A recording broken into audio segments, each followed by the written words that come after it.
What's up, Aces? Long time no see. It's your girl Ayces, and welcome back to a new video.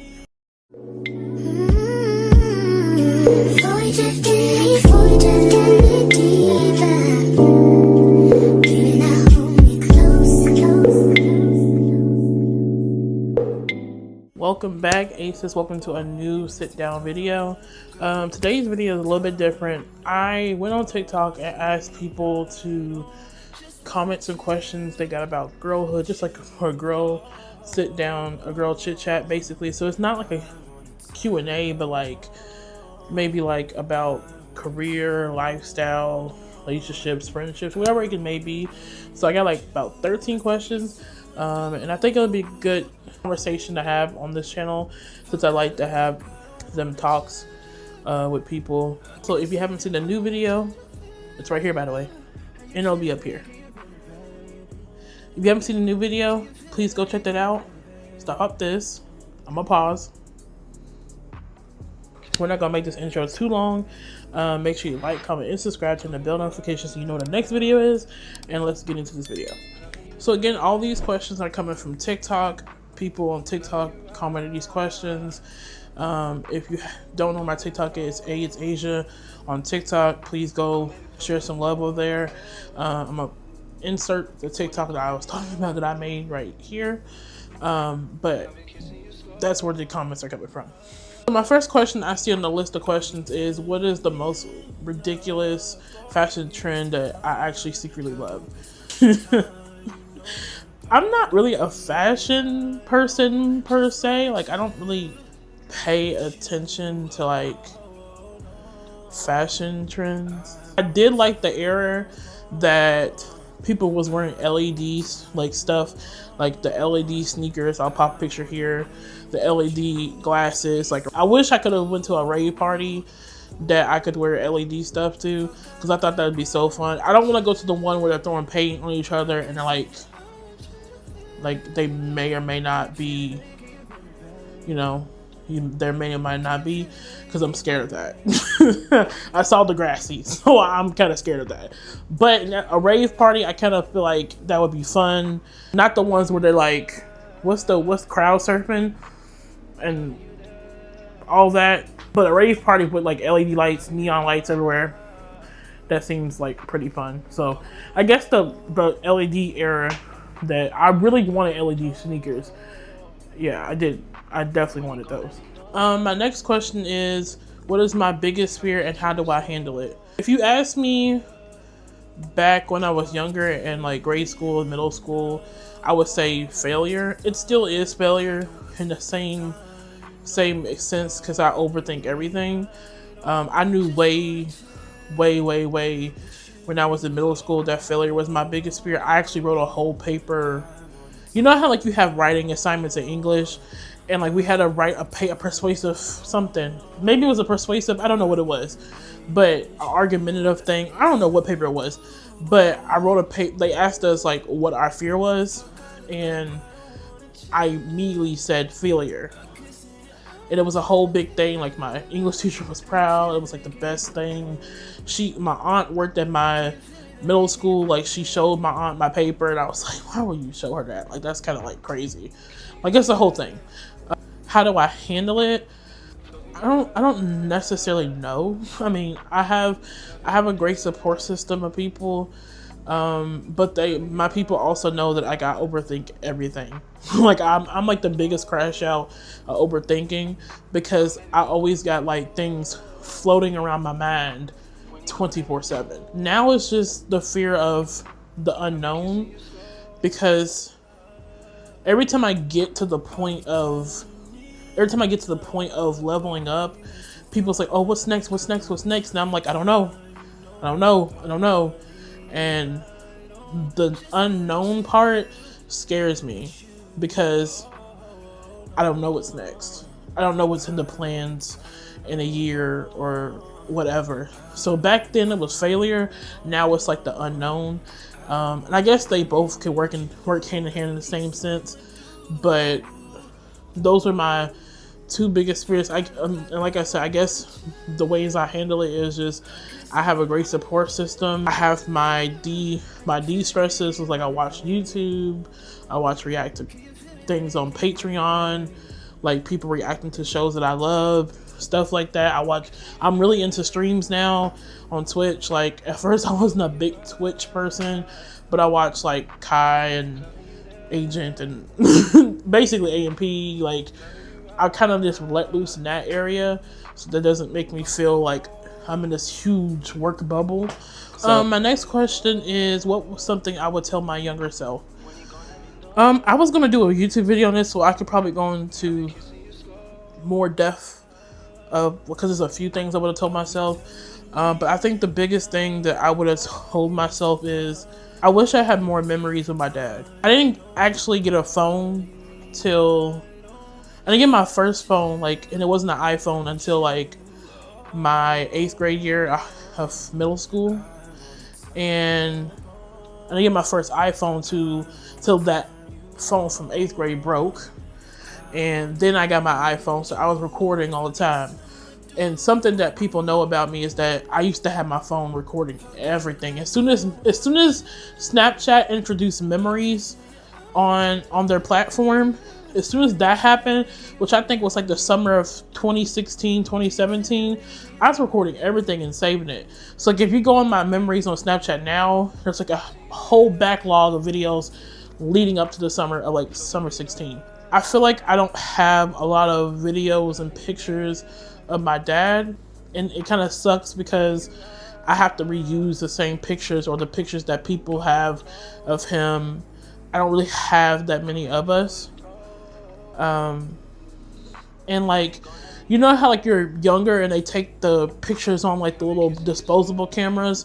We never got those cameras developed, so I don't know where all my childhood pictures of myself and my family is.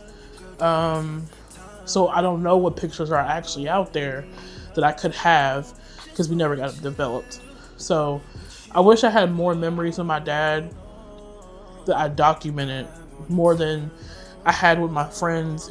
Which I'm not saying it's a bad thing I have with my friends, but I wish I had more, because like for some reason, like I've been feeling lately like my memory of the stuff me and my dad did is going foggy. Yeah, I don't want to go to a tangent about that. That's a whole nother video.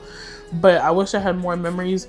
And I wish I did the thing that my dad wanted to do, was like, my dad always wanted to sing with me on a video. And by the time I got to my last couple years of high school and I went to college, I didn't believe I could sing no more. Actually, after I switched my major in college from music, I don't even let people know that I have a music background anymore. Like, that's not how I introduce myself. Like, oh, I sing, it's a hobby. I don't introduce that no more. Yeah, so I guess that's something I would tell my younger self, you know. I wish I had more memories of my dad. My next question is, what is something I wish somebody would have told me earlier? Just to get help when I needed it. Because when I was in high school, I used to tell my parents all the time, like, oh, I need therapy, blah, blah, blah, blah. Like, stuff is affecting me. And they was like, you're just being over dramatic. You're acting like an after school special. Like, you're just trying to be over dramatic. I wish I got it back then, because some of the stuff that I go through now in therapy, I wouldn't have to feel it right now. Everything's like heavy in therapy. I think that might be it. I think that might be it. Have you ever outgrown a friendship, and what happened? I don't think I've ever actually outgrown a friendship, like where I've been like, you know, this no longer serves me anymore. It's either been two things. Either I just chose to let them go because of the circumstance of what happened before, or B, like we just like moved or separated because of like they have to go here, I have to go there, and we're probably not gonna see each other again. Like my older friends, like my younger like childhood played on the street friends, you know, they moved away. So like when you're younger as a kid, you don't have social media, you don't have a cell phone, so you can't stay in contact with those people. Now that I'm older, I have them on social media and I see their everyday life, but I don't talk to them as well as I used to as a kid. You know what I'm saying? And then the first thing, like I said, is that I stopped being their friend because of the circumstances of which happened before. There was two scenarios where that happened. The first scenario was right before college. Right before I graduated from college. A friend, well, ex-friend, a friend that I thought was my friend from the beginning questioned my character, and that didn't sound like something she would do to me, right? And it clicked to me that this person had just switched. I just felt like when she chose, like, she didn't choose, but when she said the things that she said, which I won't get into in this thing because it's a long story, it like immediately clicked that, like, whoa, like, you was never my friend, because anyone knows me knows I don't just create drama just to have drama. If I'm telling you something, either 9 out of 10 true. I'm not making drama just to make drama. It doesn't make sense. So that was one time, and then the second time, 2023, whole situation that happened in the last few months of the year, and I felt like he was only trying to keep me around because he knew I was observant, and he knew I paid attention to social cues and nonverbal cues and verbal cues. Like, if anyone knows me, y'all know I'm very observant. I pay attention to small stuff. That's just who I am. Like, I pay attention to stuff that people do not care about. Like, the smallest change, I pay attention. When you say stuff out loud to other people and no one else recognizes what you said, I'm 9 times out of 10 can catch it. Like, I catch those things. I'm very observant. And it's a blessing and a curse doing that, because he only wanted to stay my friend because of that. And the one time I didn't show up for him, he just stopped talking to me. And I didn't like that. I didn't like you begging to be my friend for a second chance, and then I give you the second chance, and you then act like you don't talk to me no more. So I didn't like that either. But it's never that I've outgrown a person.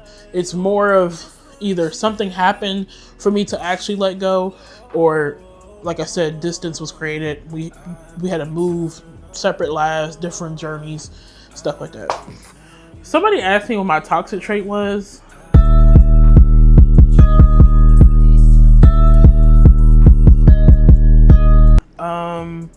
Me personally, I don't think I have one.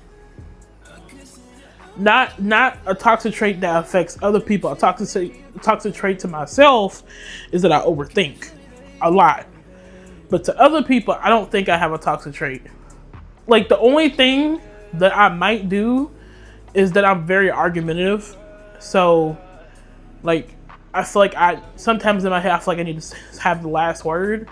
But that's not always, because sometimes I feel misunderstood, and like people don't understand. So I have to keep trying to fight for people to understand. I mean, I guess if you want to say having a big heart, being a big-hearted person, it's a toxic trait, because that means you care way too much about stuff. So, like, you're willing to sacrifice yourself for others. You're willing to put others before you, and that's not good. So, like I said, most of my toxic traits are toxic to me. They don't really affect other people. Also, I haven't been in a relationship to even know if I have any really red flags or toxic traits. So I don't know. I don't know. I just know what I know I internalize when I do stuff. So I don't know what it is for a significant other. I don't know what that is. But I know what it is for myself and myself. What is my biggest ick in a guy?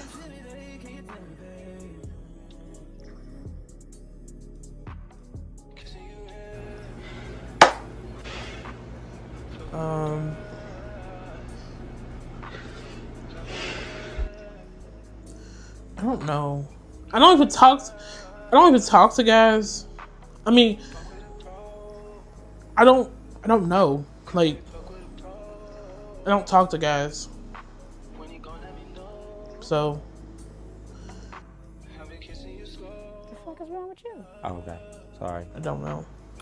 So. Next question. Okay, someone asked me, how do you deal with the guilt of cutting off your mother and her side of the family? I can't say I relate all the way because obviously still live with my mom. I still live with my mom, but I also have a dynamic with my mom where I'm trying to stem away from it. It's very hard because of the situation and the circumstances I'm in, because I'm still in college, I'm working full time, and I haven't made a move from my mom. But I will say that you have to remind yourself the reason why you stepped away from this part of your family is because there was a piece in you that said this no longer serves you, right? This doesn't bring you peace, right? This is a load on you and you need to unrelease it, right? So sometimes you just have to remind yourself that your peace matters. You just have to remind yourself that you come first, your peace matters, nothing else is second nature. And yeah, guilt is going to be a thing because you're going to feel like, oh, like what happens to her? Like, how are they going to react that I'm not? And that's human. You're human. Like, she raised you. I don't know what the circumstances and how the family dynamic was when you were a kid, but she birthed you. Like, there's a connection, you know what I'm saying? So that you don't just like separate that from your life. But you have to remember that the peace you need is what you need. You can't just, I don't know how old you are. Speaking from myself, I'm 25. And I spent most of my life sheltering my voice. I spent most of my life not speaking up for myself. Just being a yes, no. My dad kind of protected me from a lot of things. And so now that my dad's gone, I don't have that protection, right? So now I have to go through dealing with certain emotions because I don't have no one to protect my peace no more. I have to protect my own peace. And the sad, unfortunate part is that I have not yet gotten up to leave to protect my peace. So I think it's important to remember why you're doing it. Remember that you're human. So guilt is going to be a feeling that you feel. And also, like, take this time to like rediscover who you are, right? You separated from her side of the family, you separated from your mom. Take this time to figure out what you are without them, right? And then maybe, possibly, if you want that connection back, if you want some type of boundary relationship back, build towards it, right? So you figure out who you are by yourself, you set the boundaries. You don't give her the boundaries to set for your relationship and your bond. You set what you're willing to allow. So if it's only you can call me a couple days, 1 or twice a week, so be it. When you work through those things and you figure that stuff out, that's how you create a better you. And again, I'm not no professional, by the way, y'all. So remember that. I'm not a professional. This is my own thoughts. Please, if you feel like you need better professional help, please reach out to someone. But I just know from the talks I had in therapy, that's some of the stuff that I'm working through. Find out who you are without them first. Then decipher whatever made you disconnect from them. Decipher if that's worth trying to set boundaries to heal the relationship, or is it worth stepping away completely and continuing to grow into a better person. Ask me, how do I deal with thigh sweat during the summer? They're grown, they're still struggling. I just put baby powder in between my thighs. Granted, I don't like to go outside during the summer, and I'm also at work, so I don't have to be outside in the heat. So 9 times out of 10, I'm not sweating like that because I'm always inside a building. But I typically just use baby powder between my thighs. I make sure lotion's on. Then put baby powder because, you know, lotion, sweaty lotion makes you feel slippery. So then I put baby powder on top of my thighs so that way it doesn't feel slippery or anything. And yeah, like that's my biggest thing I do. But like I said, it only works for me. I don't be out in the summer that much. I personally don't like summer. I don't like summer. I know people get vacation and they get like the summer break off and stuff. I don't get a holiday break till I get a Juneteenth and I get 4th of July. After that, it's not till Labor Day. So, and I get Memorial Day. But like, outside of that, I don't get a holiday. I don't like summer. I'm more of a fall girly. So, I also wear a lot of dresses. So, not all the time is my thighs stuck together. So. Do I feel like I am supposed to be where I am supposed to be in life? No. To be quite frank, no. I couldn't imagine this would be my life now. But I also feel like there's a whole bunch of stuff that I still need to work on as a person to be the best version of me. And that's going to take some time. It's going to take time for me to lose weight. It's going to take time for me to move out. It's going to take time for me to get my own car. It's going to take the time to do these things. And sometimes I feel like while all my other friends are moving and grooving and getting better opportunities and moving up, and like I feel like I'm behind, you know? And you're probably thinking, well, Aysia, you're 25. Like, why are you feel like? Because like I feel like by now I feel like I should be a little bit settled, right? I like like it's been like 3 years since undergrad. This is my second job. Like I should be doing something with my life. I don't think this is where I'm supposed to be in life. I don't think it's supposed to be at all. There's some stuff that I want to do that needs to get done, but I have to like log in myself to get that stuff done. So I don't think it's necessarily something that me myself believes I'm in the place I'm supposed to be right now, as much as people give me credit for what they think I do. My last and final question is, what is something that I'm proud of but I really said to myself out loud? It's been a hard 2 years for me.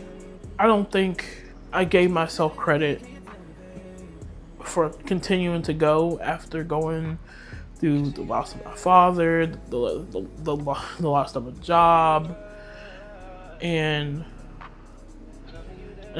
stuff just kept happening. I'm proud to keep my dad's legacy alive, even if it's in certain aspects. Like, if he left this earth right now, he would be good. I'm not gonna cry on this camera. I'm not gonna do it on this internet. And everything I do, this YouTube, this TikTok, my job, anything that I do, you know, is for him, right? So I'm proud that his legacy still continues on, even on my hard days doing this. Even when I hate to pick up the camera because I don't like how I look today, or when people in the comments on to be TikTok are acting ridiculous. Even on those days, it's kind of like, keep going, keep going, keep going, keep going, keep going, keep going, keep going. I can't imagine my life not being what it is now. If you asked me in high school, would I be doing YouTube? No. No. Heck no.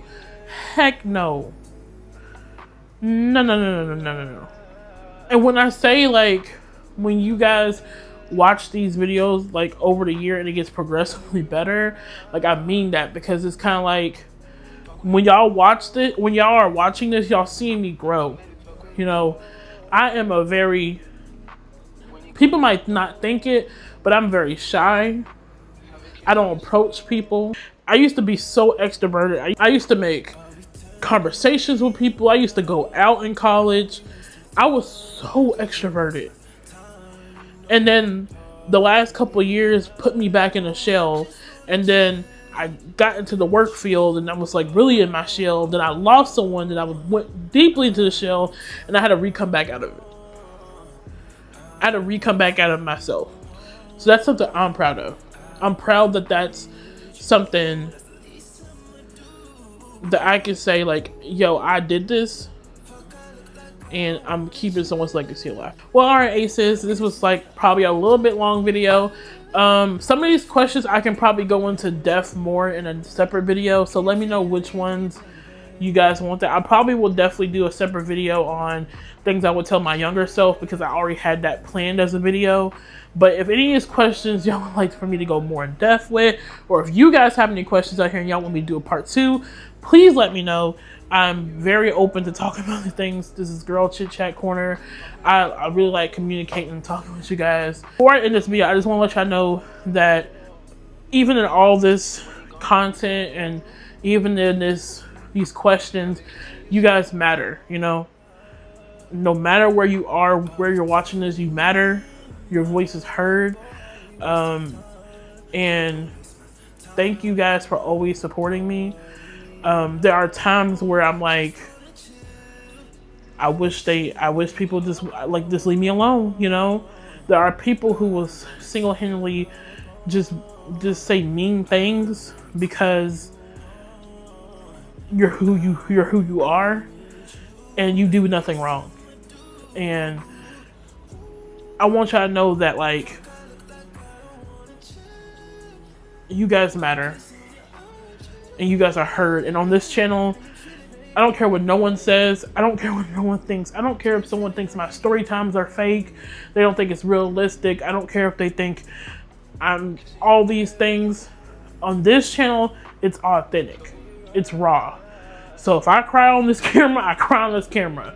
If I laugh on this camera, I laugh on the camera. If I come on this camera and tell something about my life that might be slightly embarrassing, so be it.